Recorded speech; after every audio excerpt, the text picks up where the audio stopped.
Hey JP, so thank you for joining me on the Founders Prediction podcast. Thank you so much for having me. It's such an honor to have a chance to chat with you. Well, we see each other every day, so we have plenty of opportunity to chat. For sure. But no, not in this public forum, so that's nice. So, I'm intrigued because you transformed this space when the Impact Hub joined this space. We were here before you, and it was just a bunch of desks and a bunch of people hunched over computers. And now it's a lot more people hunched over computers. But we're joined with lots of plants. We have plants everywhere. And the space has been transformed, as I said. It looks much nicer. It feels completely different. So with that being said, tell me a little bit about not how you transformed the space to start with, but how you got started. Like, where'd you grow up? What did you do before you started Impact Hub? What's your background? Sure. So I grew up just outside of New York City in New Jersey. And in the 90s, if you remember those days, they seem quite far away at this point. Yes. Very different era, so to speak. But as a young person, I felt like I was really looking for a purpose in my life. And as a teenager, decided I wanted to contribute to cases like solving social challenges. And so I became interested in humanitarian work and diplomacy. And essentially at 18 and went outside the US for 14 years, learning, working, volunteering, interning, picking up and starting and contributing to people's projects. And Sub-Saharan Africa, East Asia, Western Europe. So hold on, let me stop you there. So you left the US at 18. I wasn't aware of this. So this is something like a big gap, because I know what you're doing now, and I know you've done a master's somewhere, right? You have a master's degree, or did I get that wrong? Yeah, I have. But from where? Singapore, right? So I have 3 master's degrees. Yeah, really? actually. Wow. Go on. Where are they from? Master's in public policy from the National University of Singapore, with an economic policy focus. A master's in conflict resolution and civil society development and international affairs from the American University of Paris, and a master's of sociology and economics from Institut Catholique de Paris, French University, also in France. Okay, that's great. Wow. Okay, so tell me a bit more about the gaps between leaving New Jersey at 18 and starting Impact Hub here in New York. Sure. So as I mentioned, originally I was very interested in humanitarian work and diplomacy, and had the chance to really explore that from many angles, and including I actually did a short stint even at the UN as an advisor to the ambassador of the Republic of Nauru, small Pacific Island country. But after the financial crisis, it became clear that entrepreneurship could be a very good vehicle for sustained, lasting change and impact. And I became very interested in that angle as a means to also contribute. And a friend of mine had started an educational initiative in West Africa, and Can I hold you there for a second? So let's start off where were you before I interrupted you? You were representing Nauru at the United Nations. Then the financial crisis hit, made you realize, and I want to ask more about this, that entrepreneurship was a vehicle to achieve change. And then carry on from there. Sure. So I went from there to do a crash course in entrepreneurship at Stanford for graduate students. And so essentially it was maybe like a month and a half long program that was intensive, going through the various elements of startups and how startups are made. And I was in the social entrepreneurship group because my focus was to use entrepreneurship as a vehicle for change, for social change. And a friend of mine was starting an educational initiative in Ghana, and I was, very passionate about sub-Saharan Africa from previous work that I had done. I had taken up an internship at the World Food Program in Niger as a university student, communicating the decentralization process that is happening in that country with the tribal chiefs, with a group of students. I worked on documentary projects related to social challenges in East Africa and Southern Africa, and just became was very interested in supporting this educational initiative that's focused on entrepreneurship. And essentially, we had people who were clustering around this educational initiative who started their companies that were impactful, and they didn't have really a place to work, and they didn't have a supportive network for building their businesses that was equal to what their needs were. And so a group of us came together to start having Ghana, and that's how I became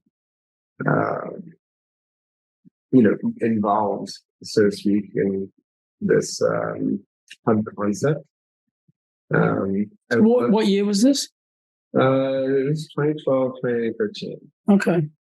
And so this idea that we can support people's initiatives, people who have their own ideas and dreams, how they can change their own society. Yeah.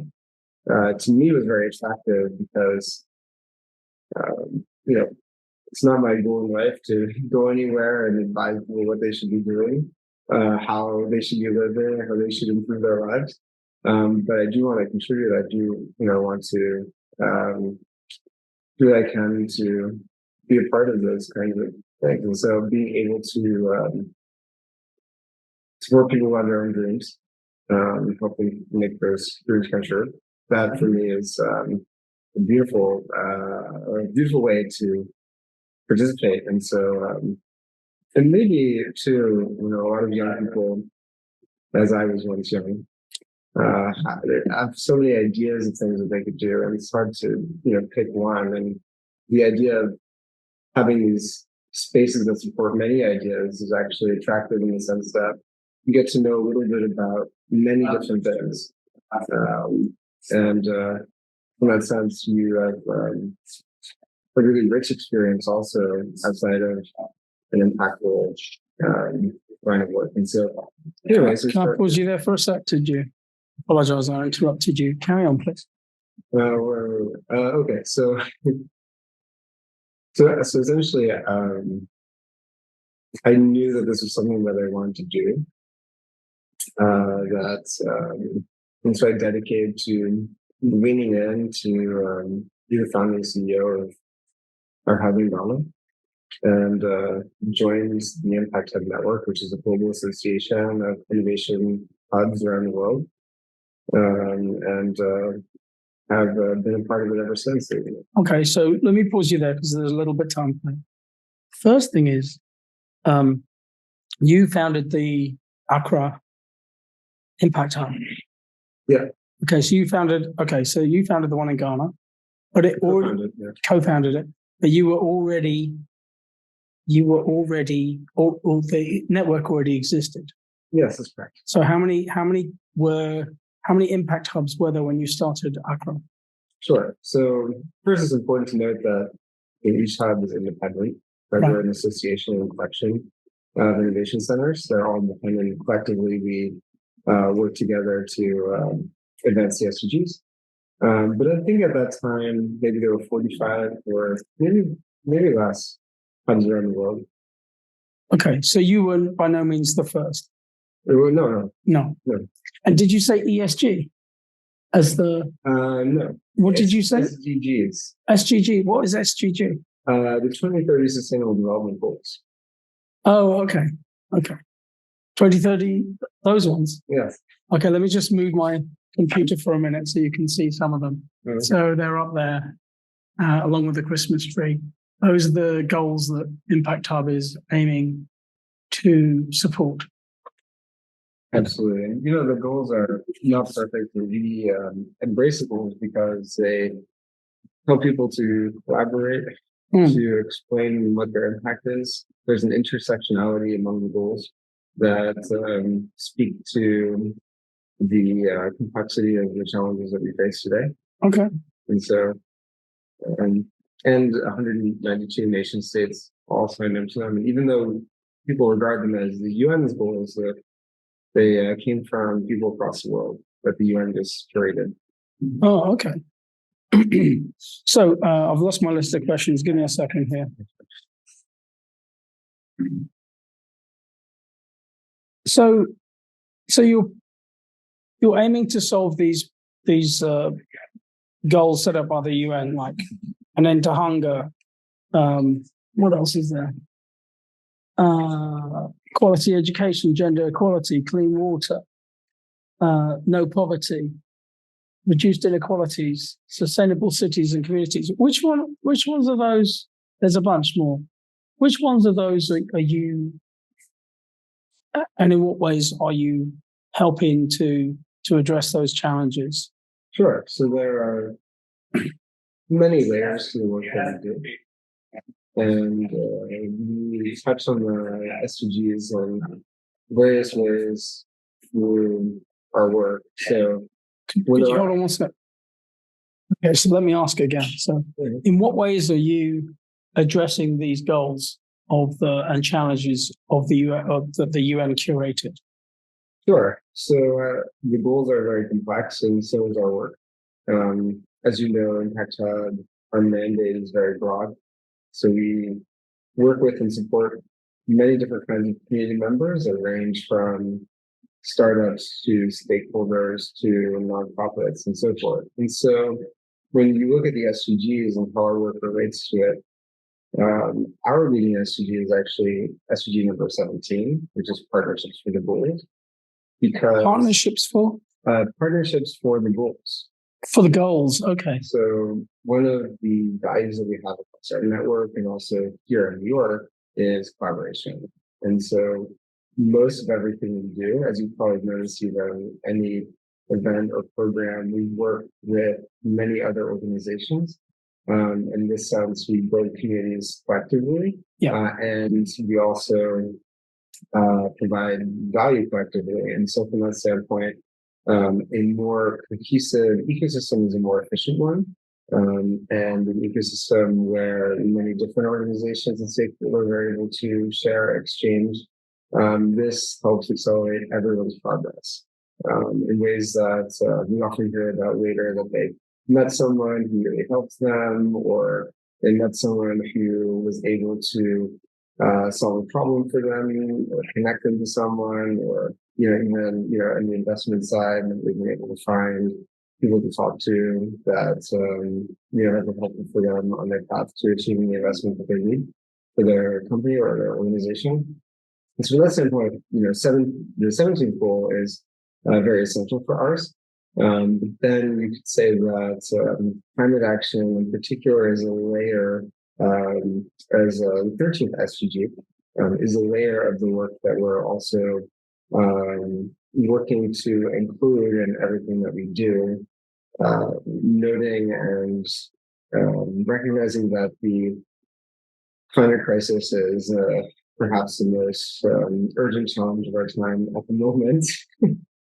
Hopefully, we won't have too many competing major crises at once. But from that standpoint, one of the goals that we have here is to begin to lean deeper in all of our programs and activities and understanding how we as a community can collectively understanding and moving into decarbonizing as part of recognition that we all have a responsibility to play a part in doing that, whether no matter what industry we're in, no matter whether it's personally or for our businesses to be able to do so. And so those are, I think, our leading goals, but then our work certainly touches many of these others. We've run a number of programs that have also touched on health and gender equality, and many people from our community are certainly tackling a variety of other SDGs, particularly sustainable cities and communities. And a lot of people's work is also related to reducing poverty. And so from this standpoint, we are very broad-based, and that's the beauty of Impact Hub. Many organizations are highly focused, and that has a lot of value. But one of the things that I like about the work that we do is that, again, we get to work with so many different kinds of organizations and companies, and really be a place where all of these groups can come together. So when you say help, do you mean facilitate, or do you mean, that would be the only word I could think of, but you might have other ideas about what you mean by help. Sure. So certainly there's a range, in the sense that one of the things that we can do at the largest scale is just creation, like bringing people together in the same room who are interested in discussing and advancing, impact towards a certain social challenge. But then, we also dig in deeper with those who approach us for assistance. And so, sometimes people ask us, who they can connect to for certain services, for support on their decks. And so we review people's decks and their pitches, and sometimes we spend significant time working with people on their strategies for fundraising or for developing products. Right. So when you again, okay, so you help them in many ways. Let's take the example of a deck, and then I'm going to zoom back out because I'm really zooming in here. Yes. So somebody asks you to help you with their deck, help them with their deck. Do you leverage the network? Because there's only about 3 people here who help out, 3 or 4 people here who help out with Impact Hub. Mm-hmm. So I'm thinking those people don't necessarily all have the skills to review, revise, and advise on a deck. Maybe they do, maybe they don't. But do you use? Maybe a deck is not the best example, but do you use the network and pull people in from other Impact Hubs to help you do that stuff? Sure. So actually, we do have a very robust network, right? So in the sense of we have many advisors. If you check out our website, you'll see we have quite a long list of advisors, many of whom also support, as their expertise allows. So, for example, one of our advisors, I connected someone to earlier today who is looking for angel investors and wants a chance to get feedback on her deck. And so, from that standpoint, we have a whole community here that we leverage. But then, depending on where there may be other expertise required, then of course, our partners across the world can also be very helpful. And we work very closely with the people on a number of hubs around the world, particularly in Sub-Saharan Africa and Western Europe, and actually Southeast Asia a lot. And Latin America, I guess everywhere. Everywhere, really? Yeah, because we are a very close global community in that sense. Yeah. So, well, I mean, you have the personal connection to Sub-Saharan Africa. Is there anything in Asia? Is there Impact Hub in India? So right now, I believe there's a team beginning an Impact Hub in India. Which city? I believe Delhi. Okay, interesting. Yeah. Okay. But then, there are Impact Hubs in numerous cities in Southeast Asia. So right. You have Yangon, you have Phnom Penh, you have Taipei, Shanghai, Jakarta, Tokyo, Kyoto, Chongqing. Right. And there are others as well, Okay. and more on the way. So ultimately, I do even. okay, so you can go climbing, go see Impact Hub, and then go climbing. Okay, so ultimately, where would this take? I mean, I understand like the overall goals are to fulfill these 17 challenges that the UN has curated, but personally, where would this take you? So I don't mean to switch up on you, but I'm just wondering where this, because you started this 6 months ago here in New York. So technically, we started this organization in 2019. Yeah. That was right before the pandemic. Yeah. And so we haven't had a physical presence until recently. Right. So where do you see this taking you? Like, you're gonna, fill this space up and then get a bigger office? What are your goals? I mean, how's it going to help? How's it going to help you, JP? Sure. So, the goal here has always been to be a bridge between the local and the global. Okay. In the sense that Impact Hub is the world's largest entrepreneurial community aligned with the 2030 Sustainable Development Goals. Right. And New York has more organizations, startups,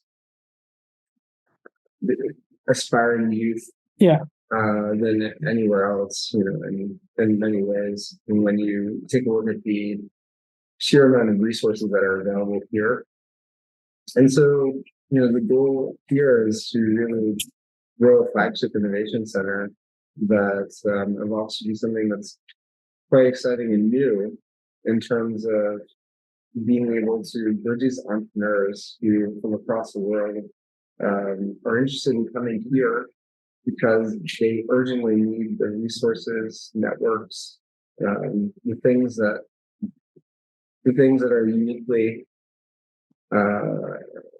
available in New York that are not anywhere else. Okay. And then local entrepreneurs here uniquely have global visions and ambitions for what they want to achieve and are connected themselves into so many communities across the world as well, from their diasporas, from their passions, from the kinds of challenges that they want to solve. Yeah. And so to marry those two together in a unique way that's a welcoming, interesting, inspirational environment, I believe is the basis for something that can be quite unique and evolved to be something that fits into the ecosystem differently than anything that I would prescribe or that anyone would expect. And so it's my goal, in some sense, to support an organic development of something that's quite new. Right. Okay. Thank you. So, in the 10 years you've been involved in Impact Hub in one way or another, from Accra to New Jersey to here, was there anywhere else? Did I miss anywhere? No, that's okay. So, so you've been involved in 3 different Impact Hubs, maybe more. But what have you learned? What would you do differently? And what would what are your takeaways from that experience? Sure. So, like many people who lean into the work, there have been many lessons, some of them easier than others. When I started in Ghana, I thought after 6 months, everything would have taken off. And, the hard work would have been behind me. But the lessons there, I think, were that, you really have to lean in and dedicate yourself to doing the work if you want to see anything come out of it. And for me, I was surprised to find out in that process how much I loved it. I mean, I love the community there. And,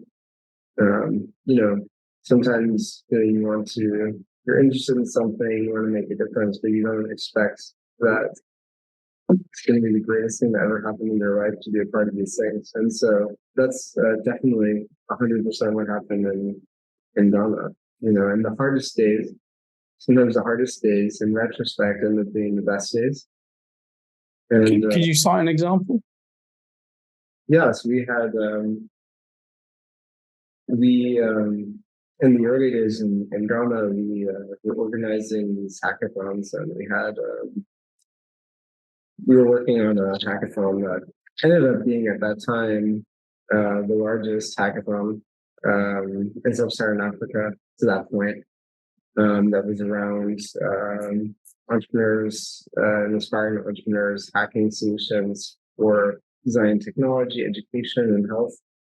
And it was really a challenge to organize. It was, the first hackathon, that I had ever, co-organized, and they were working with a lot of partners to do that. And, every day was quite challenging as it became something bigger and bigger.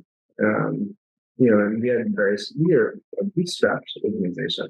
Everything was a challenge to pull off. But when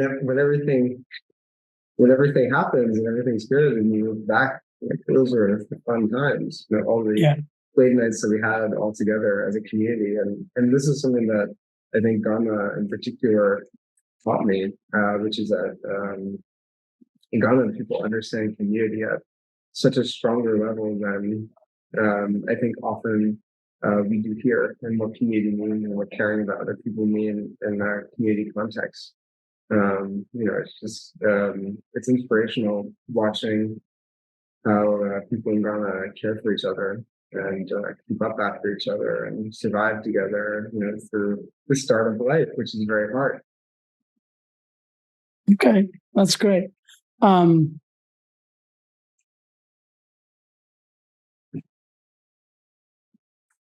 So this was the question we discussed earlier about investors.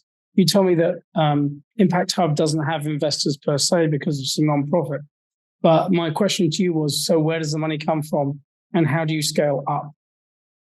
Sure. So first of all, we're a very bootstrapped organization. Many people would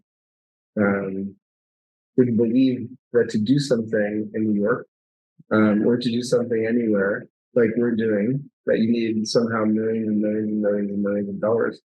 But when you are passion-led, you find ways to get things done in ways that are quite lean, and sometimes people really appreciate that anyway. So here, we are, financed in good part by our founders, and through the work that we do that generates revenue within our mission. So for programs and events that we run that also pay us, and membership fees to our space that also pay us, those things all combined keep our doors open. And let me be rude. Are you cash positive at the moment, or are you cash negative still? Well, I think we opened here 12 weeks ago. Oh, is it only 12 weeks? So I think it'll be a little soon under any model to be cash positive. It feels longer than 12 weeks, but okay. Yeah, it does. It's been a very intense period. It's our goal. It's the first goal. First and foremost, to support the ecosystem. So it's not, we don't need to be cash positive immediately. In the sense that if we're cash positive because we're making everything expensive for people to participate or to be a part of this community, then this is not worth doing. And so from that standpoint, I think we're on a great trajectory actually so far. But it will take some time, I think, to be truly sustainable from an economic standpoint. Okay, so how much runway have you given yourself? Like a year? Or? So I'm fully dedicated to doing this. So, so come hell or high water. Yeah, well, So actually, on that point, there's all this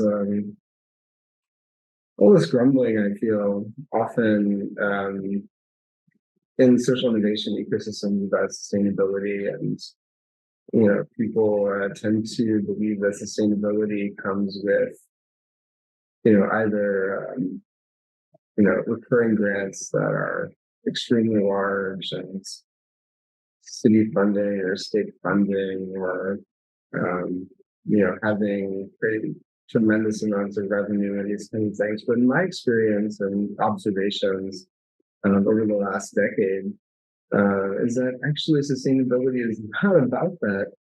From what I observe, sustainability in organizations, from what I've observed, are there dedicated funders who are going to make sure that something keeps going, because there are highs and lows in any institution, any revenue model, of any of these institutions, and the show's over only when people say I'm done.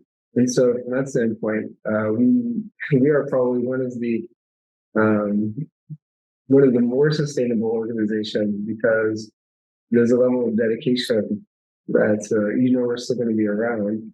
Yeah, no, I have to say, dedication is one of the words I would use to describe you. You're dedicated, very dedicated. You're here first thing in the morning, you're here last thing at night cleaning up.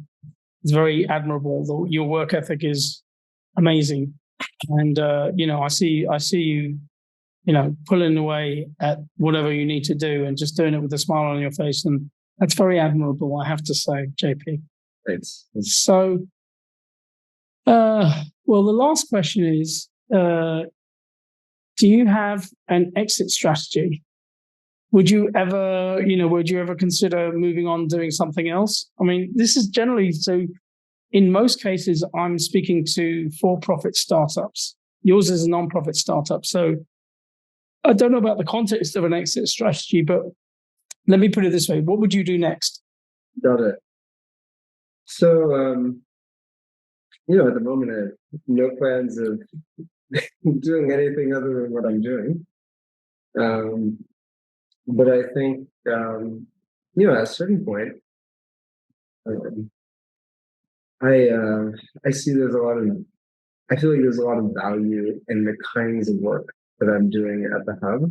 And I can see how there will be a point when it will be the best thing to share those experiences with others, to also have that experience that I've been having. I'm not new to the hub arena, so to speak, and I've been doing this kind of work for a long time. And I think at a certain point, it might make the most sense for me to take a more strategic focus role within the organization and be less operational. And I think at that point, I think there's a lot of value that I will be able to bring that's maybe speaks more to where I've developed through my career and professional perspective at this point. And so I don't envision not being involved or exiting, so to speak. But at a certain point, I do hope to be more strategic. And less day to day. Right. Less day to day. Yeah, for sure. Yeah, that's great. So listen, thank you so much for joining me on the Founders Predicament podcast. Oh. And do you have any questions for me, or? Yeah, I guess I might as well take the opportunity to ask a question, right? What do you find to be a trend from the people you've spoken to so far? As now we're speeding through deeper into the post-pandemic world. Is there anything about founders that you're finding surprising in terms of how they're viewing their work and their trajectories? And some people have a little bit longer runway than they had pre-pandemic, is what I'm finding. People are a bit more patient Some people are a bit more patient than they were, because I think they realized that, pandemic changed the perspective on everything. And so there's a level of persistence and grittiness that wasn't there before. People just expected stuff to happen. And now they expect that less. Anyway, so we're out of time, I'm afraid. Well, Thanks, JP. thank you so much for having me. Really Sure. appreciate it. Okay.